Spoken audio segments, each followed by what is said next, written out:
اشرف الانبیاء وسید المرسلین سیدنا محمد وعلى آلہ واصحابہ اجمعین اللهم صل على سيدنا محمد وعلى آل سيدنا محمد كما صليت على إبراهيم وعلى آل إبراهيم في العالمين إنك حميد مجيد أعوذ بالله من الشيطان الرجيم بسم الله الرحمن الرحيم وَلَقَدْ أَرْسَلْنَا نُوحًا إِلَى قَوْمِهِ فَلَبِثَ فِيهِمْ أَلْفَ سَنَةٍ إِلَّا 50 عَامًا فَأَخَذَهُمُ الطُّوفَانُ وَهُمْ ظَالِمُونَ فَأَنْجَيْنَاهُ وَأَصْحَابَ السَّفِينَةِ وَجَعَلْنَاهَا آيَةً لِلْعَالَمِينَ.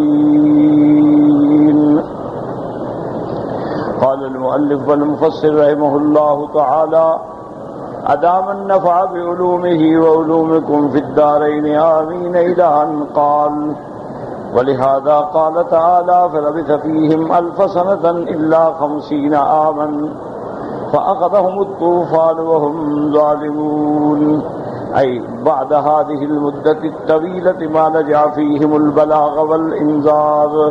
اللہ تبارک و تعالی نے ارشاد فرمایا کہ اتنی لمبی مدت کے باوجود ان کی قوم میں ان کی تبلیغ اور ان کے انذار نے کوئی اثر نہ فرمایا، کامیاب نہ ہوئے. فأنت یا محمد صلی اللہ علیہ وسلم لا تأسف على من كفر بك من قومك ولا تحزن عليهم. اللہ نے فرمایا کہ میرے محبوب حضرت محمد مصطفیٰ صلی اللہ علیہ وسلم آپ کوئی غم نہ کریں، آپ کسی قسم کا اظہار افسوس نہ کریں کہ قوم نے آپ سے کفر کیا، تکذیب کی. آپ غم نہ کریں، آپ نے پہنچا دیا ہے.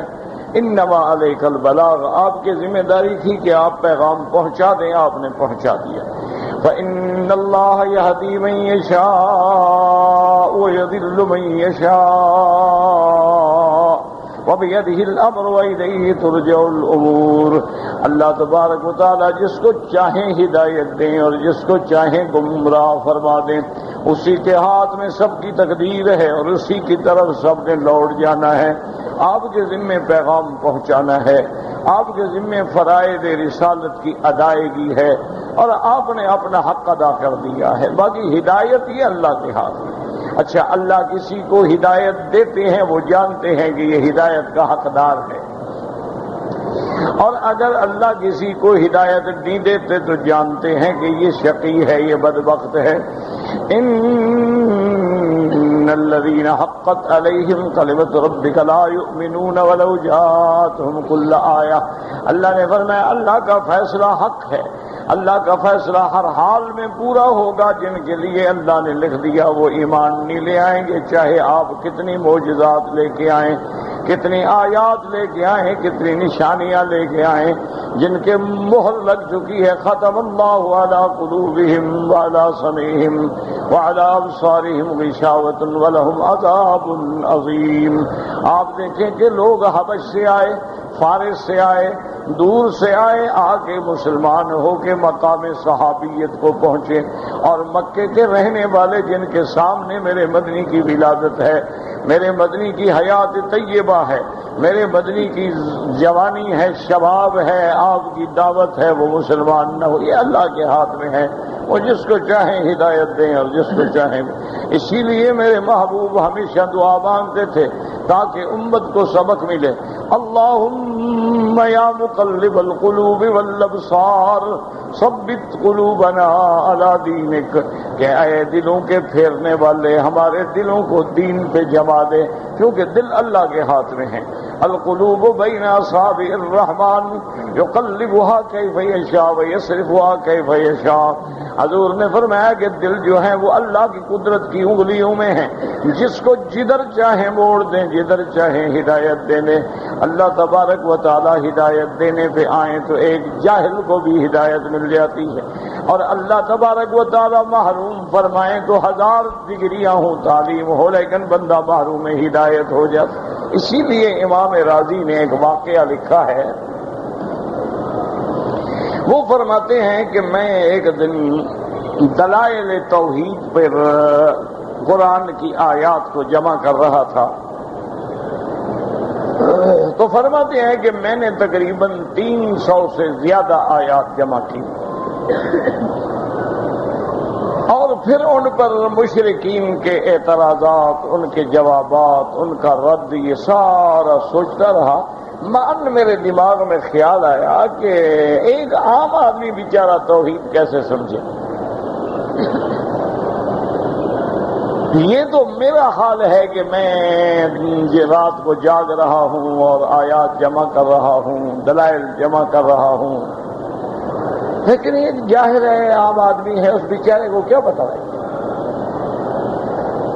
تو فرماتی ہیں کہ اسی خیال میں غلطاں و پیچاں پریشان جا رہا تھا سڑک کے کنارے پر۔ میں نے دیکھا کہ ایک آدمی جو ہے وہ اپنے اونٹ کی مہار پکڑے ہوئے اور سڑک پہ چلا رہا ہے، گنگنا رہا ہے۔ میں نے کہا بھی جو اس کو روکتے ہیں، یہ تو خالص جاہل ہے۔ میں نے اس کو روکا، میں نے پوچھا بھی کون ہو؟ تو مسلمان ہوں۔ کہا مسلمان؟ میں نے کہا تم اللہ کو مانتے ہو کہ خدا ہے؟ میں نے کہا بالکل ہے۔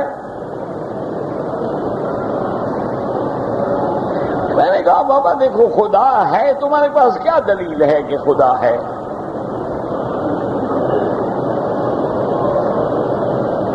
خدا کو تو کسی نے نہیں دیکھا اور نہ دیکھ سکتا ہے۔ دنیا کی کوئی آنکھ جو ہے وہ اللہ تبارک و تعالی کی رؤیت اس کے لیے ممکن ہی نہیں ہے۔ ہاں آخرت میں انشاءاللہ نصیب۔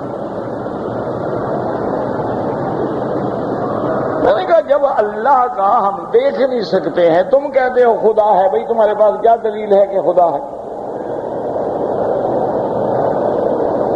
اس نے بڑے غور سے، امام راضی فرماتے ہیں، میرے چہرے کی طرف دیکھا اور اس کے بعد اتنی دیر میں اونٹ جو ہے اس نے بھی لید اپنی پھینکی۔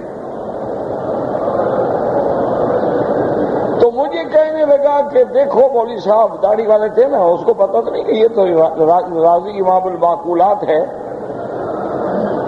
میں نے کہا داڑھی والا کو مولوی ہے بیچارہ۔ انہوں نے کہا مولوی صاحب دیکھو یہ جو ہے نا، یہ بہرتن، عربی میں کہتے ہیں اونٹ کی لید جو ہوتی ہے اس کو بہرہ کہتے ہیں، کہ هذه البعرة تدل على البعیر۔ انہوں نے کہا مولوی صاحب یہ جو لید پڑی ہے نا، اس کو دیکھ کے بندے کو پتہ لگتا ہے اونٹ کی ہے، مینگنی پڑی ہے تو پتہ لگتا ہے بکری کی ہے، گوبر پڑا ہے تو پتہ لگتا ہے گائے کا ہے یا بھینس کا ہے۔ تو یہ 12 اونٹ پر دلالت کر رہی ہے، یہ سارا کارخانہ خدا پر دلالت نہیں کرتا کہ کوئی خدا بھی ہے۔ تو راضی کہتے ہیں میں بڑا خوش ہوا، نے کہا بھی الحمدللہ، اللہ کا شکر ہے، اللہ جب ہدایت دیتے ہیں دیکھو اس کی دلیل مجھ سے بھی زیادہ مضبوط ہے۔ انہوں نے کہا دیکھو ہم جنگلی آدمی ہیں، ہم گزرتے ہیں دیکھتے ہیں مینگنیاں پڑی، ہم کہتے ہیں بھیڑیں ہیں، بکریاں گئی۔ اگر یہ لید پہ ہم کہتے ہیں اونٹ گزرا ہے۔ اسی لیے حدیث مبارک میں آتا ہے کہ جنگ بدر کے موقع پر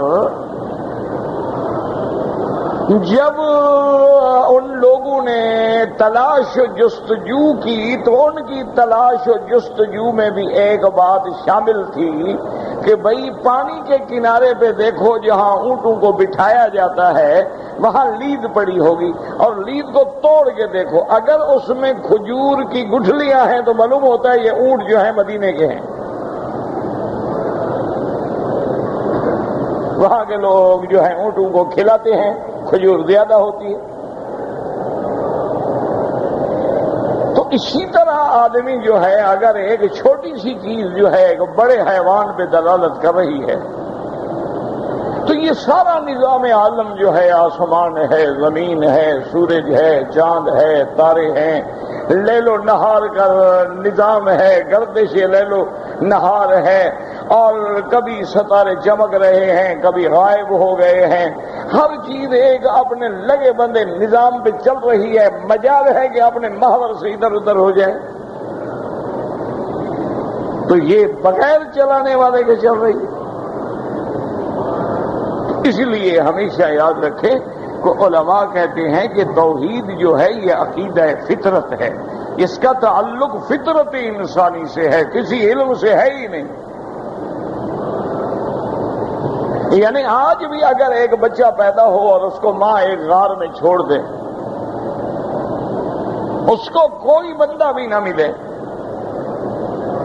اور وہ جنگلی جانوروں کے دودھ پیتے پیتے بڑا ہو جائے، اور جب وہ آسمانوں پہ نظر ڈالے گا، زمین پہ نظر ڈالے گا، پہاڑوں پہ نظر، لازماً دماغ میں آئے گا کہ ان کے بنانے والا کوئی ہے۔ یہ دیکھو نا، ایک بلڈنگ بنی کھڑی ہے، بغیر بنانے والے کے بن گئی۔ آپ ایک دریا کا پل بناتے ہیں، کیا وہ بغیر بنائے ہوئے رات کو سوتے ہیں، صبح جاتے ہیں پل کھڑا ہوتا ہے؟ آپ ایک گھر کی چھت ڈالتے ہیں، اس میں کتنا سریا، کتنا سیمنٹ، کتنا پانی، کتنا مستری، کتنا مزدور، کتنا اس کی محنت کرتے ہیں۔ تو اللہ نے آسمان جو ہمارے لیے چھت بنے ایسے بن گیا۔ اس لیے ہمیشہ یاد رکھیں کہ عقیدہ توحید تو سمجھ آ سکتا ہے، لیکن اگر اللہ دلوں پہ مہریں لگا دے تو پھر کچھ سمجھ نہیں آتا۔ اب دیکھیں گے مکے کے لوگ ہیں، مکے میں پیدا ہوئے، زمزم پی کے جوان ہوئے، اللہ کے کعبے کے مجاور ہیں، طواف کرتے ہیں، مقام ابراہیم پہ آتے ہیں، حجر اسود کے لیے جان لڑاتے ہیں، احرام باندھتے ہیں، حج کرتے ہیں، لیکن شرک کرو۔ آج بھی آپ دنیا میں دیکھ لیں کتنے پڑھے لکھے لوگ ہیں، سمجھدار لوگ ہیں، اہل علم لوگ ہیں، بڑے بڑے کاروباری ہیں، بڑے بڑے دماغ ہیں، بڑے بڑے مفکر ہیں، مسلمان ہیں، کلمہ بھی پڑھتے ہیں، ہر نماز کے بعد آیت الکرسی بھی پڑھتے ہیں، قبروں پہ سجدہ بھی کرتے ہیں۔ کیا وہ اندھے ہو گئے؟ یعنی کوئی دماغ کی چولیں ہل گئی ہیں کہ بھئی جو آدمی خود قبر میں چلا گیا وہ ہمارا نفع نقصان کا کیسے مالک ہے؟ دیکھ رہے ہیں، اپنے ہاتھوں سے قبر بناتے ہیں، اپنے ہاتھوں سے وہاں گنبد بناتے ہیں، اپنے ہاتھوں سے روضے بناتے ہیں، اپنے ہاتھوں سے چادریں چڑھاتے ہیں، پھر ہاتھ باندھ کے کھڑے ہیں کہ جناب مہربانی کریں، ہماری مشکل حل کریں۔ وجہ کیا ہے کہ اللہ مہر لگا دیتے ہیں، حق بات سمجھ لیا۔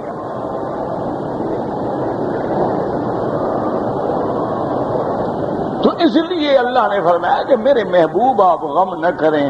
950 سال نوح علیہ السلام نے محنت فرمائی، جن کے مقدر میں اسلام تھا وہ آ گئے، جن کے مقدر میں ہدایت نہیں تھی وہ مارے گئے۔ آپ غم نہ کریں، ایمان لائیں گے، جن پر ہم نے فیصلہ کر دیا ہے کہ یہ اسلام ایمان نہیں لائیں گے وہ ہرگز نہیں لائیں گے۔ اس لیے فرماتے وَاعْلَمْ أَنَّ اللَّهَ سَيُظْهِرُكَ وَيَنْصُرُكَ وَيُؤَيِّدُكَ وَيُذِلُّ عَدُوَّكَ وَيُثَبِّتُهُمْ وَيَجْعَلُهُمْ أَسْفَلَ السَّافِلِينَ۔ اور اللہ نے فرمایا میرے محبوب آپ جان لیں، اللہ آپ کو غالب کریں گے، اللہ آپ کی مدد کریں گے، تائید کریں گے، اللہ آپ کے دشمنوں کو ذلیل کریں گے، اللہ آپ کے دشمنوں کو گرا دیں گے دنیا و آخرت میں، آپ کی شان اونچی کر دیں گے۔ آپ کوئی غم نہ کریں۔ آج اگر ان کے پاس دولت ہے، قوت ہے، طاقت ہے، یہ سب مٹنے والی ہے۔ قال حماد بن سلمة عن علي بن زيد بن يوسف بن ماهك عن ابن عباس قال بئس نوح وهو ل40 سنة ولبث في قومه 1000 سنة إلا 50 عاما وعاش بعد الطوفان 60 عاما حتى كثر الناس وفشوا۔ حضرت ابن عباس رضی اللہ تعالیٰ عنہ فرماتی ہیں کہ اللہ نے نوح علیہ السلام کو رسالت دی، نبوت دی جب ان کی عمر 40 سال تھی۔ یہ اللہ کی شان ہے کہ اللہ نے ہر پیغمبر کو 40 سال کے بعد نبوت دی، کیونکہ جب آدمی 40 سال پہ پہنچ جاتا ہے نا وہ کامل رجولیت پہ آ جاتا ہے، وَلَمَّا بَلَغَ أَشُدَّهُ بَلَغَ 40 سَنَةً، تو جب اس کی جوانی کمال پہ پہنچ جاتی ہے تو اب اللہ ان پہ اپنی وحی نازل فرماتے ہیں۔ تو یہ اللہ کی حکمت ہے۔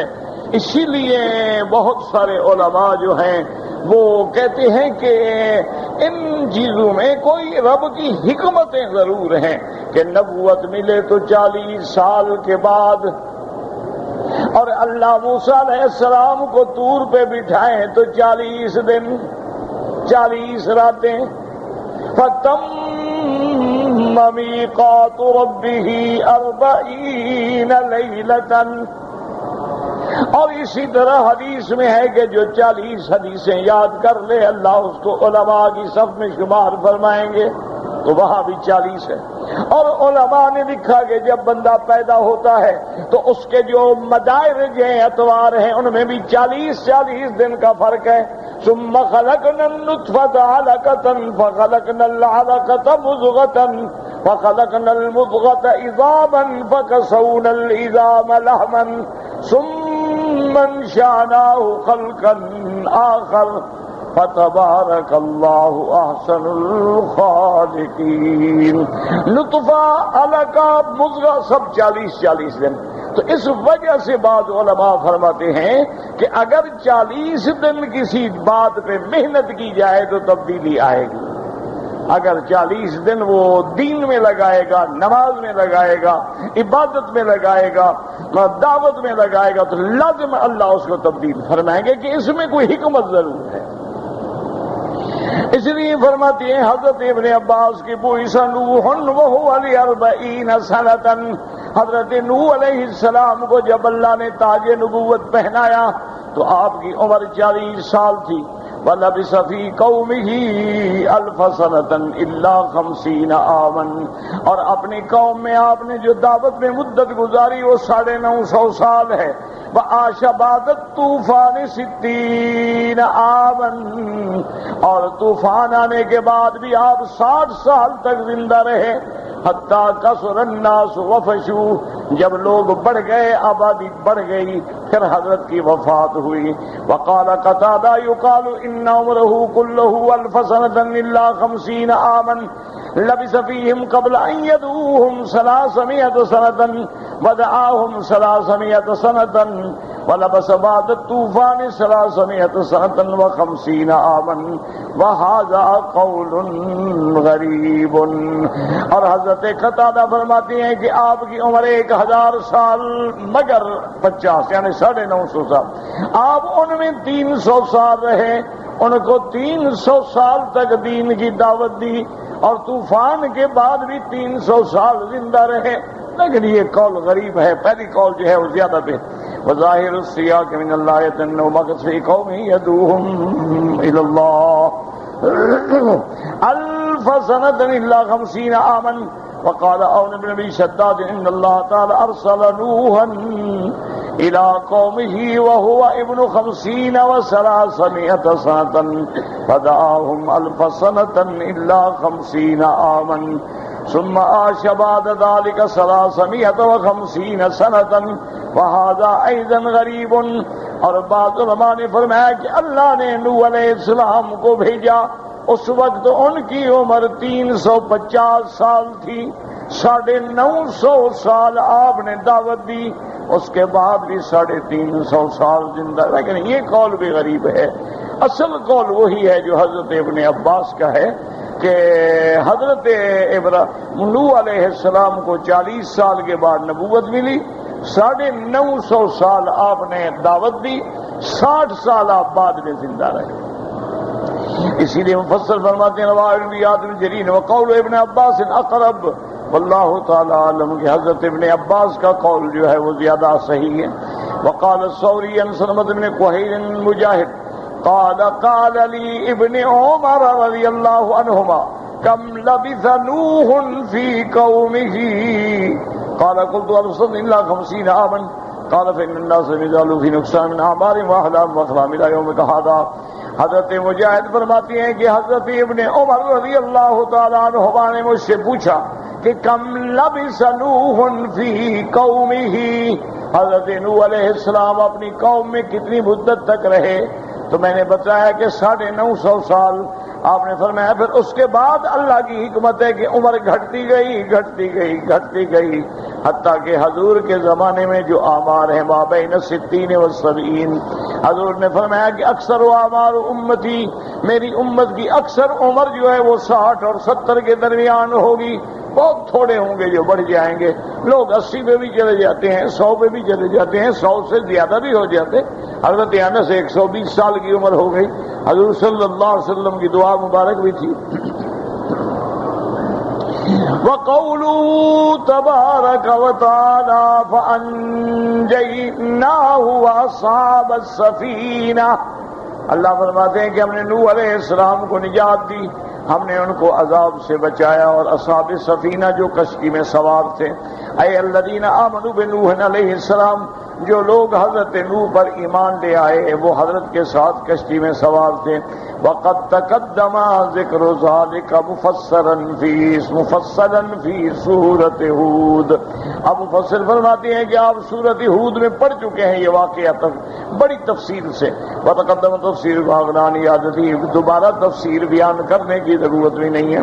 وقولہ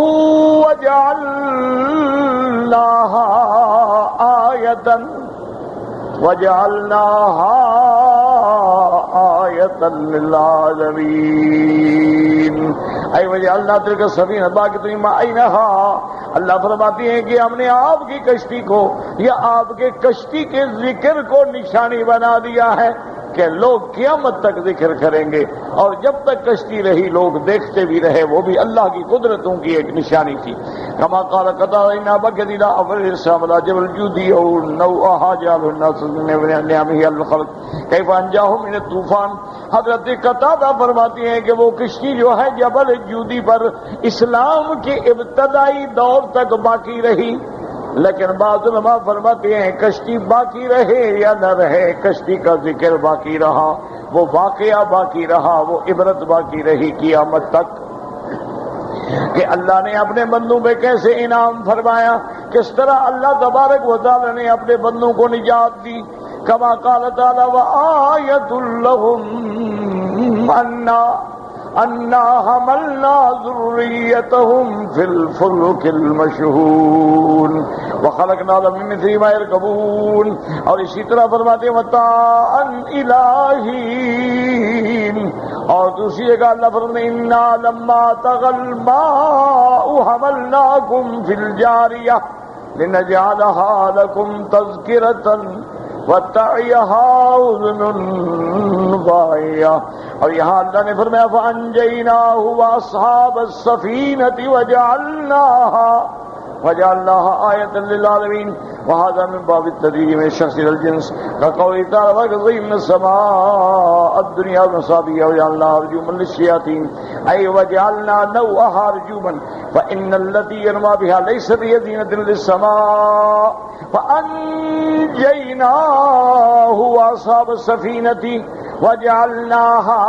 مفسر فرماتی تجریج من الشخص الى الجنس، جیسے اللہ فرماتے ہیں وَلَقَدْ زَيَّنَّا السَّمَاءَ الدُّنْيَا بِمَصَابِيحَ وَجَعَلْنَاهَا رُجُومًا لِلشَّيَاطِينِ. اور جو رجوم ہیں وہ زینت نہیں ہے، جو زینت ہے وہ رجوم نہیں، ان کے لیے اللہ نے الگ پیدا کیا. یعنی ان میں نوع ایسی ہے جو رجوماً فإن التي يرمى بها ليس بيده للسماء.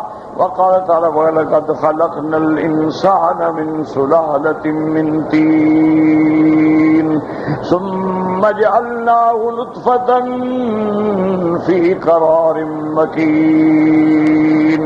ولهذا نظائر كثيرة. وقال المجيد لو كان الضمير جعلناه عائد إلى العقوبة لكان وجها والله أعلم. اب ابن جریر رحمۃ اللہ علیہ فرماتے ہیں وجعلناها، ہاں ضمیر جو ہے کس طرف ہے؟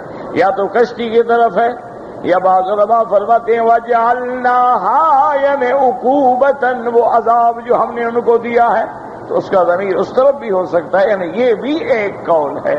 ورنہ راجح قول یہی ہے کہ یہ ضمیر کشتی کی طرف راجح ہے. اکثر مفسرین کرام نے یہی فرمایا ہے کہ اللہ نے اس کشتی کو بھی ایک نشانی بنا دی. فرمایا وَإِبْرَاهِيمَ إِذْ قَالَ لِقَوْمِهِ اعْبُدُوا اللَّهَ وَإِبْرَاهِيمَ إِذْ قَالَ لِقَوْمِهِ اعْبُدُوا اللَّهَ وَاتَّقُوهُ ذَلِكُمْ خَيْرٌ لَكُمْ إِن كُنتُمْ تَعْلَمُونَ. إنما تعبدون من دون الله أوثانا وتخلقون إفكا إن الذين تعبدون من دون الله لا يملكون لكم رزقا فابتغوا عند الله الرزق فاعبدوه واشكروا له إليه ترجعون. وَإِن تُكَذِّبُوا فَقَدْ كَذَّبَ من قبلكم وما على الرسول إلا البلاغ المبين. اللہ پاک نے پہلے حضرت نوح علیہ السلام کا قصہ بیان فرمایا جو تمام رسولوں سے پہلے رسول ہیں اور آدم ثانی ہیں. اب ان آیات میں اللہ نے مختصراً حضرت سیدنا ابراہیم الخلیل جو ابو الانبیاء ہیں والمرسلین جن کے خاندان میں اللہ نے نبوت رکھی ہے ان کا قصہ فرماتی یخبر تعالی عن عبدہ ورسولہ وخلیلہ ابراہیم امام الحنفاء. اللہ پاک خبر دیتے ہیں اپنے بندے، اپنے نبی، اپنے خلیل، اپنے رسول سیدنا ابراہیم جو امام الحنفاء ہیں. انہ دعا قومہ، اس نے اپنی قوم کو پکارا الی عبادت اللہ وحدہ لا شریک لہ کہ اللہ کی عبادت کریں جس کا کوئی شریک نہیں. بل اخلاص لہ بالتقوی وطلب الرزق منہ وحدہ لا شریک لہ، اسی سے ڈریں، اسی سے ہر چیز طلب کریں. وتوحیدہ فی الشکر فانہ المشکور علی النعم لا مصدع لہ ولہا غیرہ، اور اس کی نعمتوں کا شکر کریں کہ اس نے ہمیں ایمان کی دولت سے نوازا ہے. ورنہ کتنے لوگ ہیں آج بھی دیکھ لیں کتنے پڑھے لکھے ہندو ہیں لیکن 35 کروڑ دیوتے کی پوجا کر رہے ہیں. کتنے پڑھے لکھے لوگ ہیں خدا بازاروں میں لٹکے ہوئے ہیں بک رہے، خدا بکتا ہے، بھگوان بک رہے ہیں. کوئی ربڑ کا ہے، کوئی پلاسٹک کا ہے، کوئی چاندی کا ہے، کوئی سونے کا ہے، کوئی لکڑی کا ہے، اپنے ہاتھ سے بناتے ہیں، خود آگے کھڑے ہیں. تو اللہ کا آپ شکر ادا کریں کہ اللہ تبارک و تعالیٰ نے آپ کو توحید کی نعمتوں سے نوازا ہے. اللہ تبارک و تعالیٰ نے آپ کو اپنی توحید نصیب فرما کے ایمان کی دولت سے نوازا ہے. اس لیے فرماتے ہیں اعبدوا اللہ واتقوا، اسی کی عبادت کرو، اسی سے ڈرو. اخلصوا لہ العبادۃ والخوف، اسی سے محبت، اسی سے ڈر، اسی کی عظمت، اسی کی ہیبت، اسی سے خوف، اسی سے رجا، یہی توحید ہے. ذالکم خیر لکم ان کنتم تعلمون، اذا فعلتم ذلک حصلکم الخیر فی الدنیا والآخرہ. اگر آپ توحید پہ جمے رہے تو دنیا و آخرت میں آپ کے لیے بہتری ہے. من دفع عنکم الشر فی الدنیا والآخرہ، اللہ آپ سے دنیا و آخرت کے شر عذاب کو دور کریں گے. ثم اخبر تعالی ان الاسلام، اس کے بعد اللہ پاک نے خبر دی کہ ابراہیم علیہ السلام نے اپنی قوم سے فرمایا کہ او ظالمو، جن بتوں کی تم پوجا کرتے ہو یہ نہ نفع دیتی ہیں نہ نقصان دیتی ہیں، یہ تو کچھ بھی نہیں، کیا ہے؟ اور جن کی تم نے شکلیں بنائی ہیں وہ بھی نفع نقصان نہیں دیتے. نفع نقصان کا مالک صرف اللہ کی ذات ہے. ان الاصنام التي يعبدونها لا تضر ولا تنفع انما اختلقتم انتم لها اسماء فسميتموها آلهة وانما هي مخلوقة مثلكم. اللہ نے فرمایا یہ تم نے خود بنایا، یہ بھی اللہ کے مخلوق تھے، اللہ کے بندے، ان کے تم نے بت بنا کے پوجا شروع کر دی. وہ بھی مخلوق ہے، تم بھی مخلوق ہو، کوئی نفع نقصان کا مالک نہیں. هكذا رواه اللوفي عن ابن عباس وبه قال مجاهد والسدي وروى الوالدي عن ابن عباس وتصنعون افكا تنحتونها اصناما. اللہ نے فرمایا یہ جھوٹے تم جھوٹ بناتے ہو، اپنے ہاتھ سے گھڑتے ہو، کہتے ہو خدا ہے، وبه قال مجاهد في رواية وإكرمة والحسن وقتادة وغيرهم واختاره ابن جرير رحمہ اللہ وهي لا تملك لكم رزقا، ان کے ہاتھ میں کچھ بھی نہیں ہے. فابتغوا عند الله الرزق، اللہ سے مانگو. إياك نعبد وإياك نستعين، تیری ہی عبادت کرتے ہیں اور تجھ ہی سے مدد مانگتے ہیں. یاد رکھو کہ میرے آقا نے محبوب دو عالم نے 3 جملے سکھلائے ہیں، ان 3 کو یاد کر لو نہ تو انشاءاللہ ساری زندگی گمراہی سے بچ جاؤ گے. حضور نے فرمایا اذا سألت فاسأل من اللہ، جب مانگنا ہو کس سے مانگو؟ اللہ سے. وَإِذَا اسْتَعَنْتَ فَاسْتَعِنْ بِاللَّهِ، جب مدد پکڑو تو کس سے پکڑو؟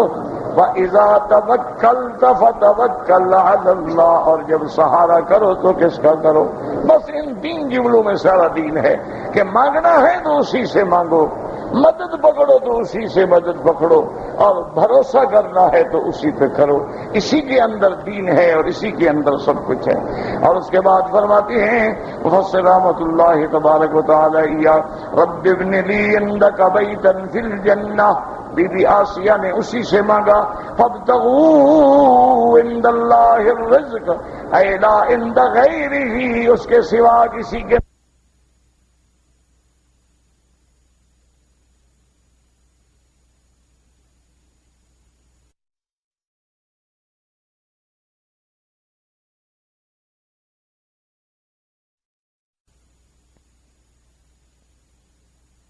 اسی کی طرف لوٹ کے جانا ہے. یوم القیامت ویجازی کل عامل بعملہ، پھر وہ بدلہ دیں گے.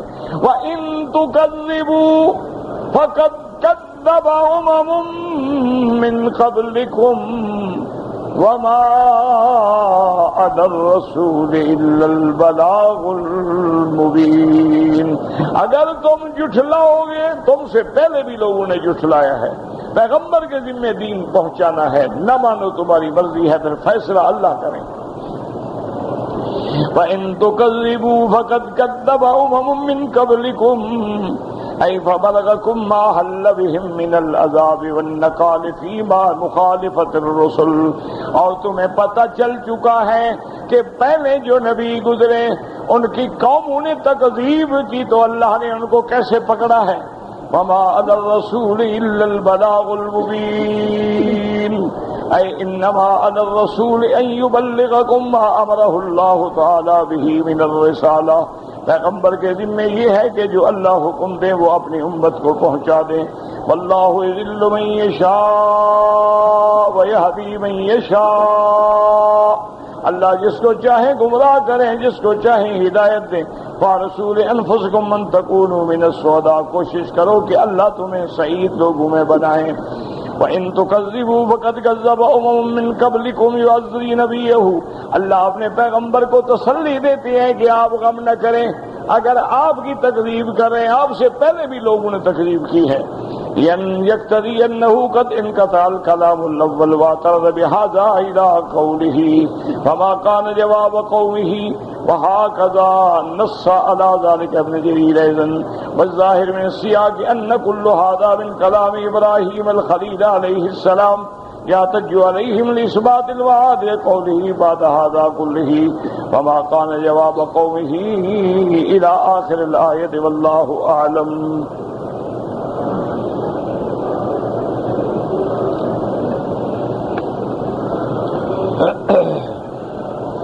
ایک ہوٹل میں ٹھہرا ہوں، وہاں لوگ جو عمرہ کرنے کے لیے آتے ہیں ٹھہرتے ہیں، عمرے کے بعد اپنے احرام جو ہیں وہ وہاں پھینک کے چلے جاتے ہیں. بالکل آپ اٹھا لیں اور اٹھانے کے بعد غریبوں کو دے دیں، وہ فائدہ اٹھائیں اور آپ کو بھی اجر ملے گا، ثواب ملے گا. صاف بات ہے کہ انہیں لے جانا ہوتا تو پھینک دینا، پھینکے مانے اب غیر ضروری ہے ان کے لیے.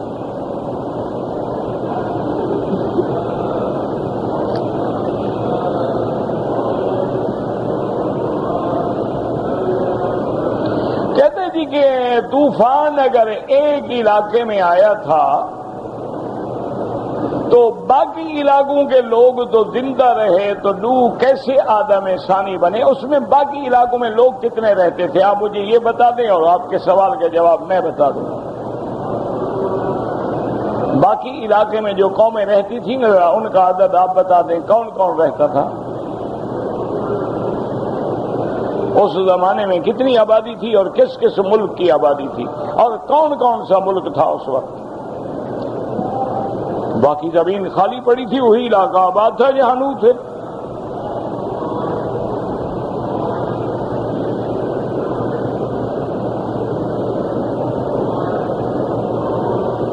اگر ایک بھائی رمضان میں ایک دن حرم میں رہتا ہے، یکم رمضان کو مدینہ منورہ سے احرام باندھ کے چلتا ہے، تو رمضان میں عمرہ شامل ہوگا؟ کیوں نہیں شامل ہوگا؟ آخر وجہ کیا ہے؟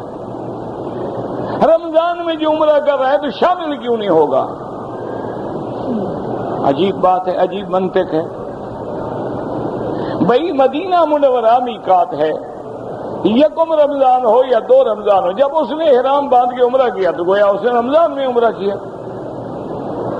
اور رمضان کے عمرے کی فضیلت اتنا آئی ہے کہ میرے آقا نے فرمایا ہے اس کا اتنا بڑا اجر ہے جیسے اس نے میرے ساتھ حج کیا ہو.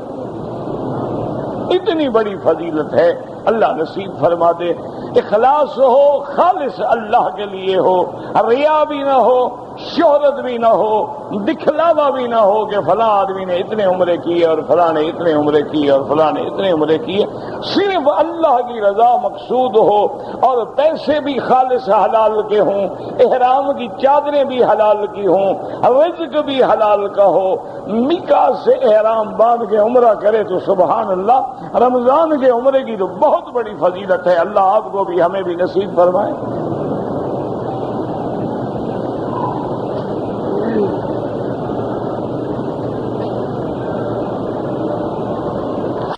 ہم صفا دوڑنے کے لیے جاتے ہیں تو آپ نے یہاں کیوں رکھے ہوئے؟ قسطوں میں دیتے ہیں. عجیب قوم ہے ماشاءاللہ جی. یہ نہیں سمجھے تو لوگ کیا سمجھیں گے پتہ نہیں. جب آپ صفا مروا پہ جائیں تو یہ کوئی مسئلہ نہیں کہ صفا پہ کھڑے ہو کہ اللہ اکبر اللہ اکبر اللہ، یہ تو کوئی مسئلہ نہیں. صرف اتنی آیا ہے کہ میرے آقا جب صفا دوڑنے کے لیے تشریف لے جا رہے تھے تو پہلے تو آپ نے حجر اسود کی طرف اشارہ کیا، بسم اللہ اللہ اکبر، گویا یہ 9واں استلام ہو گیا. اس کے بعد آپ صفا کی طرف روانہ ہوئے اور آج بھی وہاں پر صفا کی جانب میں آپ دیکھیں تو ان ستونوں میں علامات موجود ہیں اور اوپر دروازہ بھی بنا ہو گیا، یہاں سے حضور گزرے تھے. اور جب آپ پہاڑی پہ چڑھنے لگے تو فرمایا ان الصفا والمروۃ من شعائر اللہ. اور ایک روایت میں ہے فرمایا ابدأ کما بدأ بہ اللہ ان الصفا والمروۃ من شعائر اللہ. یہ آیت پڑھی.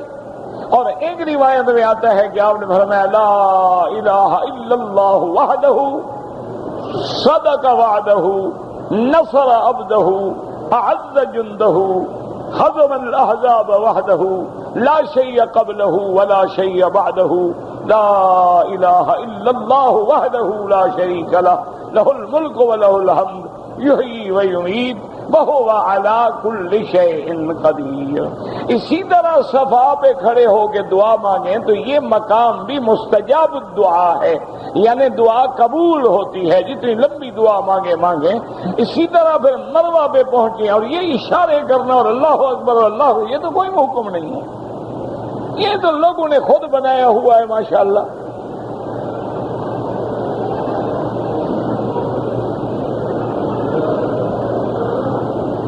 اگر ہم سفر میں ہیں، مغرب کی نماز کے بعد جو 2 سنتیں ہیں معاف ہیں. سفر میں سنتیں معاف ہیں، سنت بھی معاف، نفل بھی معاف، پڑھیں تو کوئی گناہ بھی نہیں. لیکن جیسے آج کل گاڑیاں ہیں، کاریں ہیں، ایئر کنڈیشن ہیں، آدمی کو آرام ہے، سکون ہے، جتنی دیر چاہے قہوے پہ بیٹھا ہے، چائے پی رہا ہے، گھنٹے گھنٹے گپ شپ لگا رہا ہے، تو دو سنتیں کیوں نہ پڑھ لیں، کوئی منع نہیں۔ لیکن افضل یہ ہے کہ اللہ نے رعایت دی ہے تو رعایت سے فائدہ اٹھائے۔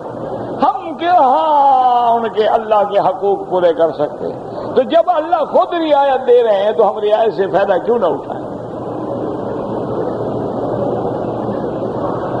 ہاں، جب آپ طواف عمرے کے بعد مقام ابراہیم پہ 2 رکعت پڑھ لیں گے، اس کے بعد جب آپ صفا کی طرف جانے لگیں تو پھر حجر اسود کے سامنے کھڑے ہو کے بسم اللہ اللہ اکبر وللہ الحمد۔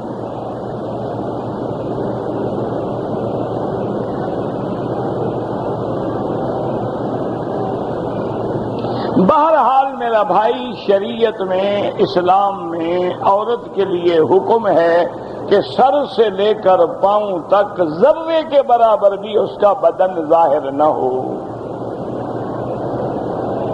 اور اللہ نے کئی پردوں میں رکھا ہے عورت کو۔ پہلا پردہ تو گھر کا ہے کہ وَقَرْنَ فِي بُيُوتِكُنَّ، اپنے گھروں میں رہو۔ دوسرا پردہ ہے وَإِذَا سَأَلْتُمُوهُنَّ مَتَاعًا فَاسْأَلُوهُنَّ مِنْ وَرَاءِ حِجَابٍ، اگر آپ نے کوئی چیز عورت سے لینی ہے یا عورت نے مرد سے لینی ہے تو پردے کے پیچھے۔ اسی طرح اللہ نے حکم دیا کہ اگر چلتے ہوئے تمہارے سامنے کوئی عورت آ جائے، قُل لِّلْمُؤْمِنِينَ، ایمان والوں سے کہہ دو کہ فوراً اپنی آنکھیں نیچی کر لیں۔ اسی طرح عورت بھی جا رہی ہے، سامنے مرد، قُل لِّلْمُؤْمِنَاتِ يَغْضُضْنَ مِنْ أَبْصَارِهِنَّ، کہ وہ بھی اپنی نظروں کو جھکا لیں۔ اب احرام میں عورت چہرہ کھلا رکھے گی، لیکن کب؟ جب لوگ سامنے نہ ہوں، ورنہ بی بی عائشہ رضی اللہ تعالی عنہ فرماتی ہیں کہ جب ہم احرام باندھ کے آئے حضور کے ساتھ، اگر کننا اذا هذین الرجال صدلنا علی وجوہنا، اگر مرد آتے قریب تو ہم فوراً کپڑا گرا لیتی، اگر مرد کوئی نہیں ہے تو کپڑا ہٹا لے۔ ہوٹل میں بیٹھی ہے، کمرے میں بیٹھی ہے، علیحدہ بیٹھی ہے، ضروری نہیں کہ پردے میں بیٹھے، پردہ ہٹا دے، اور اگر ایسے کپڑا لٹکا دے کہ چہرے کو بھی نہ لگے اور پردہ بھی قائم رہے۔ تو یہ سارے احکام ہیں، باقی اللہ کے احکام ہیں۔ کسی کو اللہ ماننے کی توفیق دیتا ہے اور کوئی نہ مانے، اس کی مرضی ہے، لیکن قرآن اور سنت کے احکام کو بدلا نہ کرو۔ وہ جو مسئلہ ہے کہ چہرہ اور ہاتھ کھلا ہو، یعنی عورہ نہیں ہے، کہ اگر کھلا ہے اور نماز پڑھ لی تو نماز ہو جائے گی، اگر سر کھلا ہے تو نماز نہیں ہوگی، وہ تو یہ مسئلہ ہے، اس کا پردے سے کوئی تعلق نہیں۔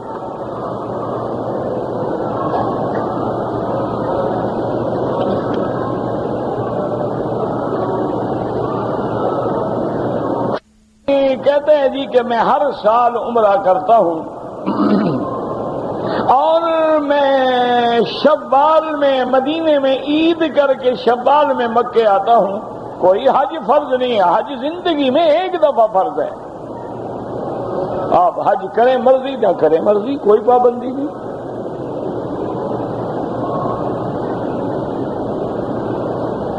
کہتے ہیں کہ حضرت تھانوی نے اپنی کتاب بہشتی زیور میں آصیب کے لیے اصحاب کہف کے نام لکھے ہیں، تو آپ مظاہر علوم یا تھانہ بھون خط لکھ کے ان سے پوچھیں، لکھا انہوں نے ہے، پوچھیں مجھ سے ہیں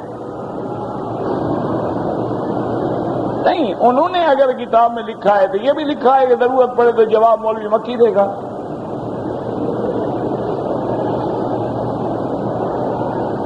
تو آپ نہ سمجھیں ایک مسئلے کو تو میرا تو کوئی گناہ نہیں اس میں، پتہ نہیں حاجی کیسے مسئلہ سمجھتے ہیں۔ بات یہ ہو رہی تھی کہ کتابوں میں اصحاب کہف کے نام آئے ہیں، میں نے خود بتایا کہ علماء نے ان کے نام بھی لکھے ہیں، لیکن قرآن حدیث کی کسی صحیح روایت سے ثابت نہیں ہیں، بس ختم ہو گئی بات۔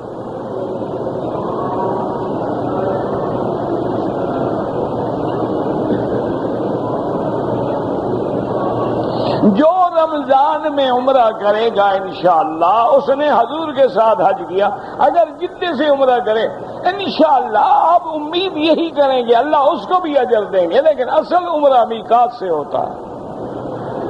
یہ ہوتا ہے الحاق الادنی بالاعلی، کہ ادنا کو بھی اعلیٰ کے ساتھ جوڑ دو، اللہ کرے گا اللہ اس کو بھی قبول کر لیں گے۔ لیکن ایک عمرہ وہ ہے جو آدمی اپنے گھر سے آ رہا ہے، لاکھ روپیہ خرچ کر رہا ہے، بچے چھوڑے، وطن چھوڑا، ایک جدے سے کار پہ بیٹھا جناب میک اپ سنگار میں اور 2 گھنٹے میں گھر بھی چلا گیا، کیسے برابر ہو سکتا ہے؟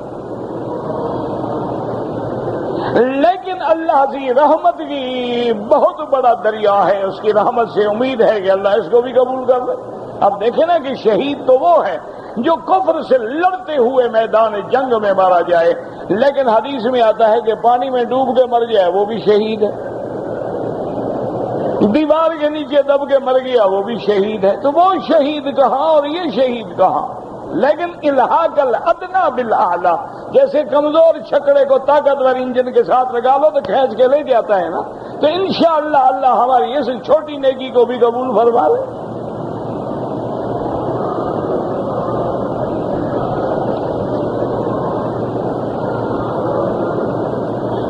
میرا چھوٹا بھائی بیمار ہے، آپریشن، اللہ شفائے کاملہ عطا فرما دے۔ اللہم اشفنا واشف مرضانا ومرضى المسلمین۔ خصوصی دعائیں کیا کرو کہ جتنے بیمار ہیں، جیسے عبد القدیر خان ہیں، اللہ ان کو بھی شفائے کاملہ سے نوازے اور صحت عاجلہ سے نوازے۔ جو لوگ اسلام کے محسن ہیں، مسلمانوں کے محسن ہیں، اپنے ملک کے محسن ہیں، جنہوں نے کروڑوں روپے کی لالچوں کو ٹھکرا کے اپنے وطن کی حفاظت کو ترجیح دی ہے، آج وہ بیمار بھی ہے اور امتحان میں بھی مبتلا ہے، اللہ اس پہ رحم کرے۔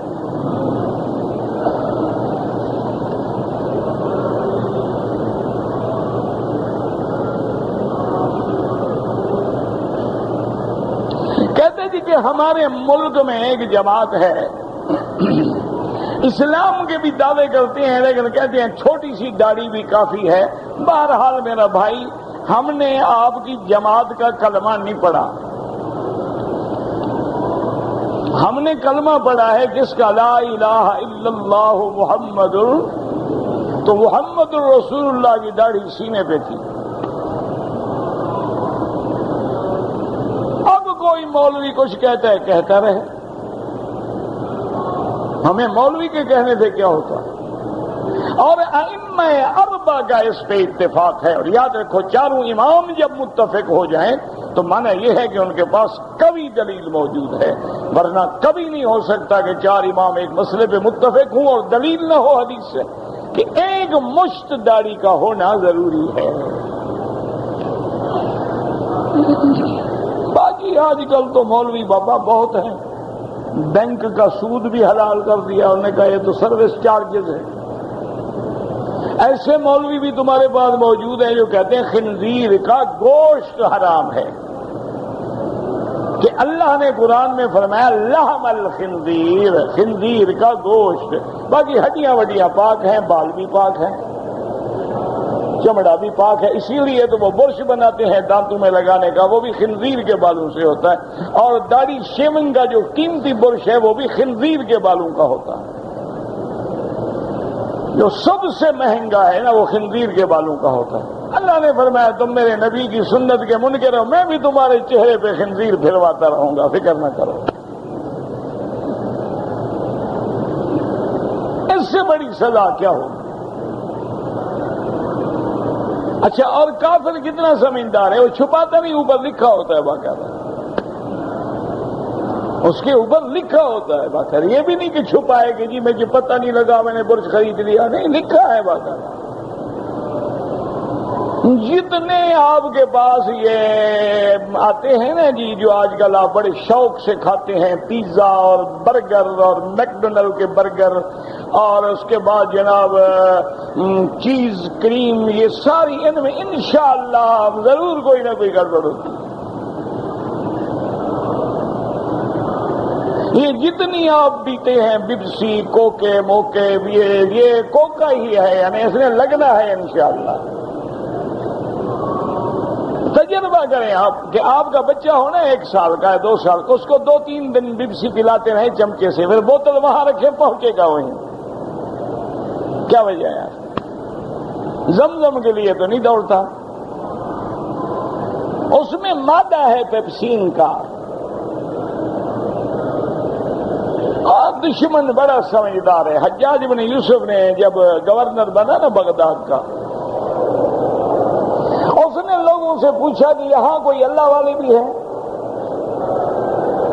انہوں نے کہا جی 2-3 آدمی ہیں، وہ بڑے مستجاب الدعوات ہیں، جب بھی دعا کریں قبول ہو جاتی ہے. انہوں نے کہا کھانے کی دعوت دو. کھانے کی دعوت دی، وہ نہیں آئے. بہرحال 2-3 دفعہ کوشش کے بعد وہ بزرگ آ گئے، کھانا کھایا. کھانے کے بعد جب فارغ ہوئے تو انہوں نے حجاج سے کہا کہ بھی آپ کی مہربانی، آپ نے ہمیں دعوت دی، کھانا کھلایا، اللہ آپ کو جزائے خیر دے. کوئی کام ہمارے لیے ہو تو بتائیں، ہم آپ کے لیے اور کیا دعا کریں گے. اور نے کہا میرا جو کام تھا نا ہو گیا ہے. انہوں نے کہا وہ کیسے ہو گیا؟ انہوں نے کہا میں نے آپ کے پیٹ میں ظلم کا کھانا ڈالنا تھا، ڈال دیا. اب لاکھ دعائیں مانگو کوئی قبول نہیں ہوگی. جاؤ دوڑ جاؤ، بھاگ جاؤ یہاں سے. دشمن کو پتا ہے کہ مسلمان کے پیٹ میں حرام ڈال دو پھر چیختا رہے، اس کی خدا بھی نہیں سنے گا، ہم اس کو ماریں گے جہاں چاہیں گے. تو اس نے کبھی مشروبات کے ذریعے حرام ڈالا ہے، کبھی اس نے معقولات کے ذریعے حرام پہنچایا ہے، کبھی اس نے بینکوں کے ذریعے حرام پہنچایا ہے. آپ چلو اپنے کسی عالم سے پوچھ لینا. میں تو ایک طالب العلم ہوں اور آپ کا بھائی ہوں، ساتھی ہوں، میں تو کوئی مولوی شولوی ہوں نہیں. کسی بڑے عالم سے پوچھنا. آپ حج کا داخلہ کرتے ہیں 1,20,000، آدمی آئے گا 1,60,000. 1,60,000 کو 1,20,000 سے ضرب دیں، یہ سارا پیسہ بینک میں جمع ہوتا ہے اور 6 مہینے میں اس پہ ارب روپیہ سود ملتا ہے. وہ سود حاجی صاحب پہ خرچ ہوتا ہے. حج حلال ہو گیا.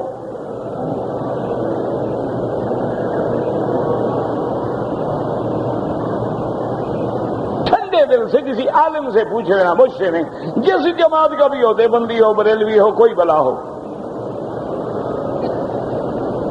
عالم ہو، وہ صرف گلے میں پٹا ڈال کے مولوی نہ بنا ہو، عالم دین ہو.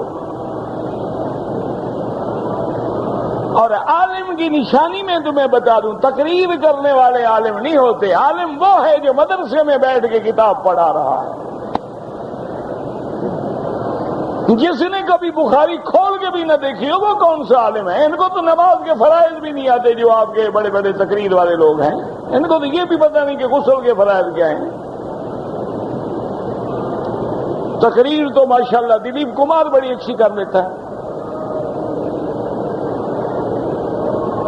اس کی تقریر میں ایسے جملے، ایسی ترتیب اور ایسا، کیونکہ ساری زندگی جو ایکٹنگ کرتا رہا تو اب بھی تقریر میں تو اداکاری کرتا ہے نا. تو تقریر کر لینا دلیل نہیں ہوتی عالم کی. گلے میں سبز یا کالا یا نیلا یا نسواری پٹا ڈال لینا عالم کی دلیل نہیں ہوتی. گردن موٹی ہو، پیٹ بڑا ہو، یہ کوئی عالم کی دلیل نہیں ہوتی. عالم وہ ہے جو گھٹنے ٹیک کے مدرسے میں پڑھا ہے اور بخاری اور مسلم اور ترمذی اور حدیث اور فقہ پڑھا رہا ہے، وہ عالم ہے. اس کی جوتے ہمارے سر کا تاج. اس سے جا کے مسئلہ پوچھو کہ حاجی جب حج پہ آتا ہے، بینک اس کو ڈول دیتا ہے، MCB، ULB، وہ حاجی کے گلے میں ہے. یہ حج قبول ہونے کی نشانی ہے کہ ایک سودی ادارے کا ایجنٹ بنا ہوا ہے.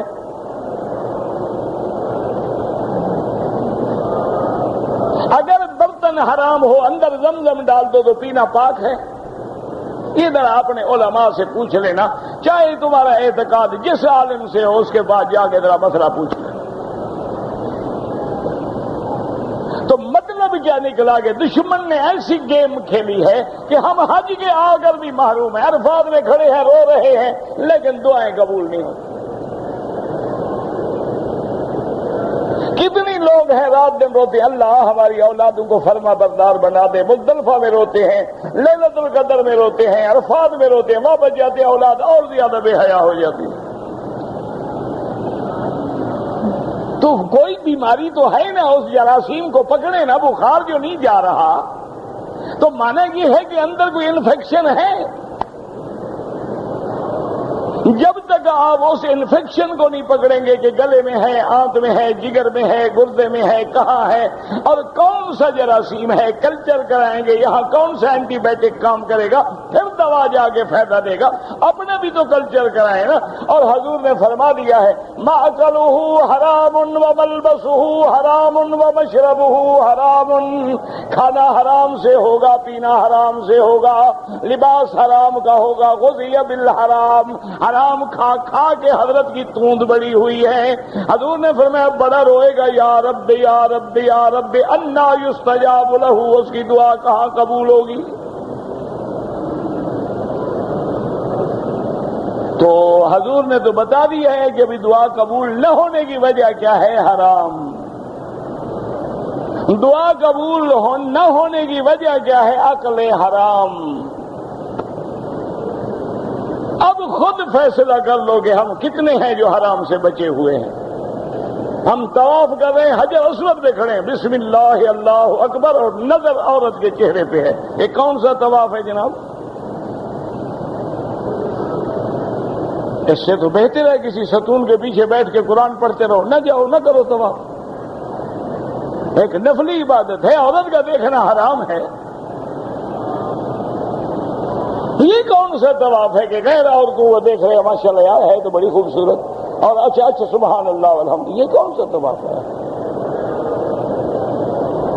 یار؟ کمال ہے. اور وہ اپنا میں ایک بڑا ایک دوست تھا، فوت ہو گیا، پنجاب کا بڑا دوست یار تھا ہمارا بیچارہ. وہ ایک دن میں نے اس کو سمجھایا، میں نے کہا یار چودھری کیا ہو گیا تمہیں؟ جہاں عورتیں دیکھ. وہ کہتا مکی صاحب عورتیں تو ویکھیا ہی اتنے نے نا، ہوں تک تو ویکھیا نہیں، کی کریے کدھر جائیے؟ کہا خدا دی قدرت ہے نا، اسی تو جمال حسن دیکھے ہی تھے آگے، تو ہوں کیا کریے؟ میں کہ تو حج کرنا ہے عورتیں ویکھا تو کہتے انہوں نے منع کرا دے. میں تو نہ. تو مہرال کہنے کا مقصد یہ ہے، اسی لیے ہماری دعائیں قبول نہیں. اللہ رحم کر، رحم کر، رحم کر.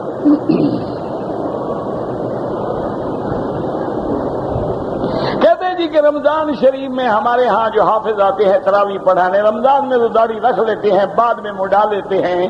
ایسے کہ کوئی امام بھی نہ بناؤ. جو اللہ کے نبی کی سنت سے مذاق کرتا ہو وہ تمہارا امام بنے، کیا فائدہ ہوا؟ اگر کوئی آدمی حافظ قرآن کہے میں تراویح پڑھوں گا اور اتنے پیسے لوں گا، نہ اس کی نماز ہوگی نہ تمہاری ہوگی.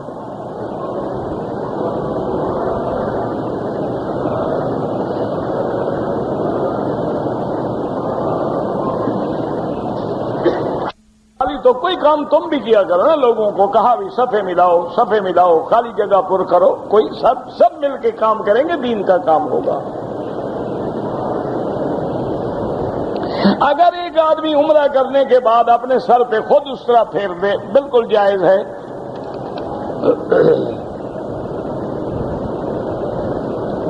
اگر ایک عورت ایام حیض میں ہے، کراچی سے روانہ ہو رہی ہے، غسل کر کے نیت کر لے عمرے کی، مکے میں آ کے ہوٹل میں بیٹھی رہے، جب پاک ہو جائے غسل کر کے عمرہ پورا کر.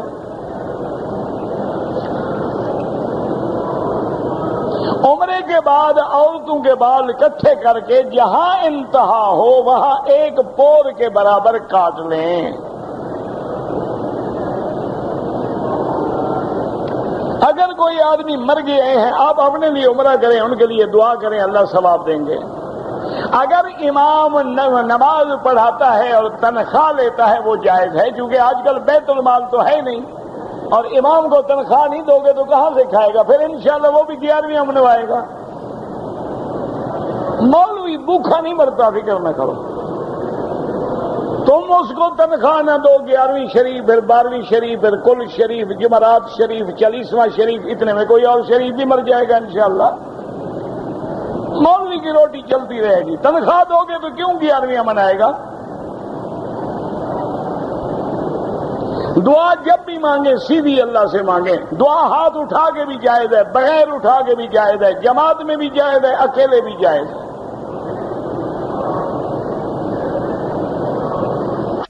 قبر میں عذاب نہیں ہوتا تو حضور نے جو فرمایا انہما یعذبان، ان دو قبروں پہ عذاب ہو رہا ہے، وہ زمین پہ تھیں آسمان پہ تھیں.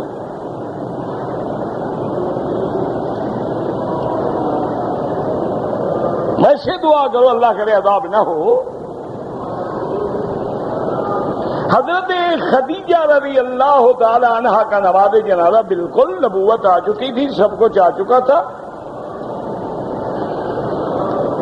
طواف طواف طواف طواف طواف طواف طواف طواف طواف طواف طواف طواف طواف